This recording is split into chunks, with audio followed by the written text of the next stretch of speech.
queria fazer duas perguntas em uma. Por favor. A primeira, que são duas perguntas mais em uma, primeiro, quais são as características dessa síndrome do burnout parental? E se ela tem alguma fase ou se ela é sempre retilínea, sempre do mesmo jeito. Depois eu faço a segunda pergunta. Tá bom. Olha, o burnout parental, ele pode ser acumulativo. Ou seja, ele começa com pequenas coisas.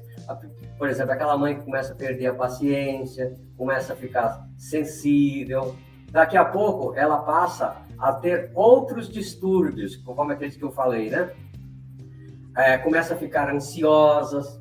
Então, o impacto mais importante que o burnout parental tem sobre os pais é que pode levar a depressão, ansiedade e fadiga crônica. Por exemplo, outras condições de saúde pode ser afetada pelo excesso de trabalho.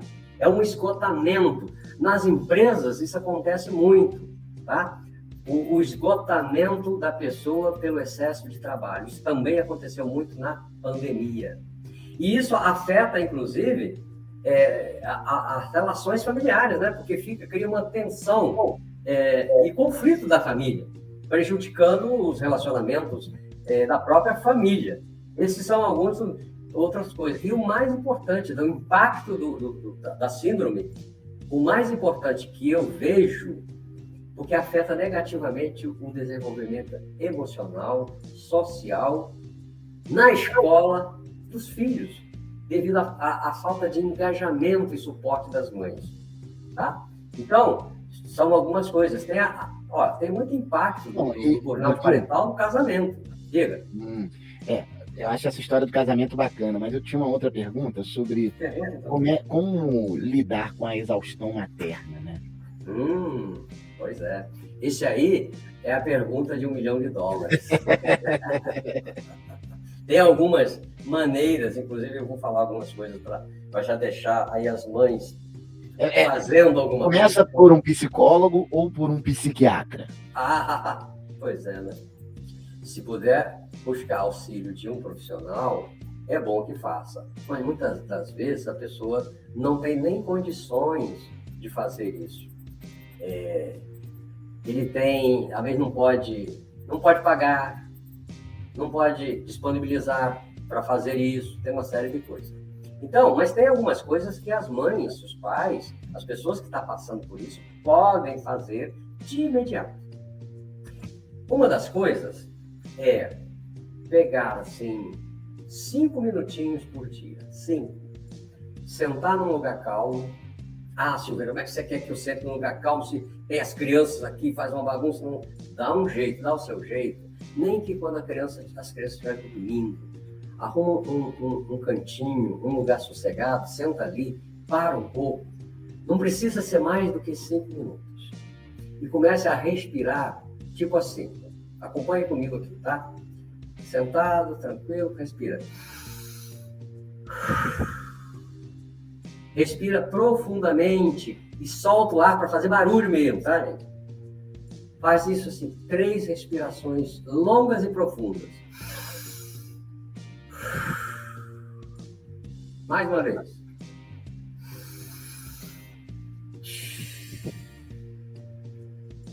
Em seguida, volte para dentro de você e pergunte: o que eu estou sentindo? Qual é a sensação? O que eu estou precisando? Faça essa pergunta honesta para você. Honesta. A sensação que eu estou sentindo é algo agradável ou desagradável? Se for desagradável, questione a você mesmo. O que pode estar causando isto? O que pode estar causando esse desconforto emocional agora? Procure identificar o gatilho. Qual é o gatilho que está me levando a isso? É o meu marido que não está me ajudando aqui na lição com os filhos. Opa, tá bem, então vamos ver o que você pode fazer para que ele passe a cumprir a parte dele na educação dos filhos. Não é questão de ajudar, é questão de participar. E questione mesmo. Como é que eu estou me sentindo? O que mais? Faça isso e respire novamente. Mais 3 respirações longas e profundas. longas e profundas e pense, o que eu posso fazer agora para me sentir melhor? Coloque intenção de responder essa pergunta. Porque às vezes a pessoa pensa que não dá para fazer nada, mas dá para fazer alguma coisa assim. Sabe por quê? Sabe por que dá? Eu vou contar uma pequena história que muitos de vocês provavelmente conhecem, outros não, que é uma história de um judeu chamado Viktor Frankl. O Viktor Frankl, ele era psiquiatra austríaco, ele era judeu. E na época do Hitler lá, né, ele foi pego. O judeu era exterminado de uma maneira geral. E ele foi pego e ele passou por 3 campos de concentração. 3. E durante esse tempo que ele passou nos campos de concentração, ele aprendeu algumas coisas que ele compartilhou depois para o mundo. Ele, inclusive, escreveu uma obra. Ele percebeu que ali ele não tinha liberdade. Ele vivia, às vezes, em locais que só cabiam 30, 40 pessoas, tinha mais de 200 pessoas. Muitas pessoas nuas, pessoas que tinham já, vamos dizer assim, entregado a sua própria vida. Então ele percebeu, eu não tenho liberdade nenhuma aqui nesse lugar. Mas ele se deu conta que tinha um lugar que ele não perdia a liberdade nunca. Sabe onde?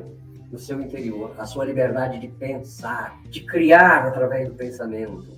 Isso aí ninguém tirava dele. E ele percebeu isso e se deu conta que ali era o momento dele usar isto para ter um sentido para a sua vida. Porque aquelas pessoas que estavam lá à sua volta, que não tinham sentido para a vida, morriam rapidinho.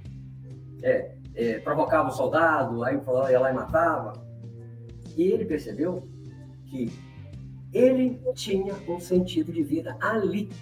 Qual era o sentido de vida dele ali? Seguir vivo. Para, inclusive, mostrar isso para o mundo, contar isso para o mundo, para que não acontecesse outras vezes. E ele logrou esse de sair de lá vivo, porém muito debilitado, mas vivo. E depois que saiu de lá, ele escreveu uma obra chamada Em Busca do Sentido. Tá? Essa obra dele é famosa no mundo, principalmente na área de psicologia, psiquiatria e desenvolvimento humano, autoconhecimento. Por quê? Quando você não tem um sentido para a sua vida, é muito mais fácil você se deixar abalar pelas circunstâncias que você vive. E os pais, principalmente as mães, muitas das vezes, se sentem aprisionadas, limitadas pela circunstância onde ela vive. E isto, ela não se dá conta que ela tem uma liberdade interna, e essa ninguém tira. E a liberdade do pensamento, da sua, vamos dizer, a sua visão, sua criação através do pensamento, é uma das coisas mais importantes que tem. Por quê? Porque tudo nasce na imaginação, sabia?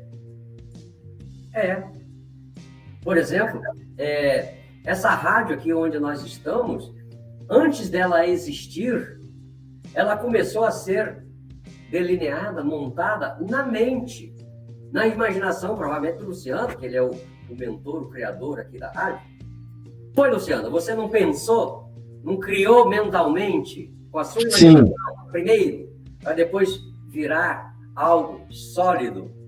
Exatamente, imaginei funcionando, atingindo as pessoas, Isso. Projetei o estúdio. Tudo. Isso. Ou seja, tudo que nós temos como objeto, por exemplo, está vendo aqui? Aqui tem uma garrafa de água que eu uso aqui. Essa garrafa, antes de existir, para ela existir, ela teve que ser imaginada, pensada. Alguém imaginou essa garrafa desse jeito, com essa tampa, e criou a garrafa. Então, o lugar de criação é na nossa mente. O lugar de criação é na nossa imaginação. Então, não se restrinja pelo burnout parental, que é algo pesado. Burnout parental, gente, é uma doença que pode levar a depressão, ansiedade, fadiga, um monte de coisas.